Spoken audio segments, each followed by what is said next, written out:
Welcome to Shelf Help, a channel dedicated to talking to the void about whatever book I happen to be reading. I am your host, the reader. The following review will contain spoilers. I've heard a lot of good things about this book, but I'm also that person who watched the very first episode of Survivor and thought it was the dumbest thing I'd ever seen. So the idea of a book about what amounts to The Bachelor was not exactly something I thought was for me. Now don't misunderstand. A book can be good and not for me. Likewise, I can also enjoy a book and know it's trash. There's nothing wrong with either. This one really sounded like it fell in the not for me category, so it sat on my to-be-read shelf for a while. With all that was going on in the news and my country doing the tango with tyranny, I needed something light. So I was surprised when I didn't hate it. A big part of that is that it isn't just a bunch of girls being awful to each other. Now the problem with this kind of book, where the main plot is a competition, but there's only one point of view character, is that the ending is a foregone conclusion. Like the Hunger Games, before I even open the book, I know the main character wins. So these sort of books need to be a good ride. Our heroine is America Singer. Yes, that's her name.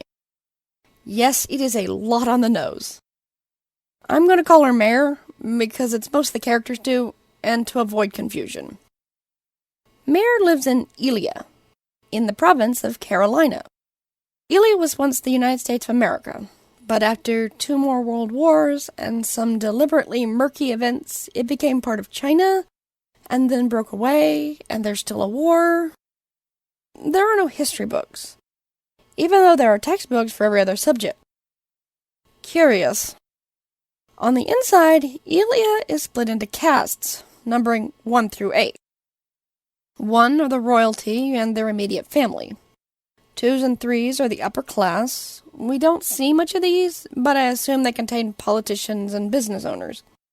2s are also soldiers. 4s are farmers and factory workers. 5s are artists. 6s do cleaning, maid, and clerical services. 7s do vague outside work. Construction, I'm guessing? It's not clear. And 8s are homeless outcasts.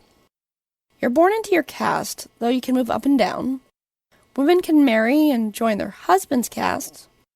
If men are drafted, they become automatic 2s. And of course, if you marry the prince, you and your family become 1s. It is also possible, if rare, that a person can amass enough wealth that they buy their way into a higher caste. For the most part, the castes are set. And I'm sure you see the problem here. It's a straw man, meant to be knocked down so that America wins. That joke was dumb, and I'm sorry. Mare is a 5. She plays multiple instruments and sings. Yes, America Singer lives in the country formerly known as the United States and is a singer. The name is just a lot on the nose. Anyway, the caste system is built to be broken. On its face, it's not sustainable. Just take Mare's caste as an example. It's just for artists, musicians, singers, painters, and sculptors. Actors and writers aren't stated to be included, and models seem to be from the upper castes. Now, there are a lot of very talented artists in the world, but the majority don't make a living on it. Those that do are either prolific, exceptional, have hustle, or are just plain lucky. There are a lot of artists that never get the recognition they deserve. So when you have an entire cast of people who, by law, can only be artists of some sort, you're going to have a lot of people falling through the cracks. Especially when you consider that just being born into a family of artists does not guarantee you any sort of talent or interest. And that's without getting into the head-spinning idea of an entire cast forced by law to be homeless vagrants. I can't imagine how that benefits anyone. That isn't to say that a caste system can't work in fiction. It just needs to be thought out. As I said, this one feels deliberately flawed. So that brings us to Mare. She's a girl who loves a boy from a lower caste. Aspen is a 6, meaning he spends his days cleaning homes and doing clerical work, and just barely scraping by, trying to feed his family after the death of his father. He is the one who convinces Mare to enter the selection, because then he would not feel he's holding her back. And what are the odds she'd really be picked? Of course she's picked, and they break up, and she's swept off to the selection.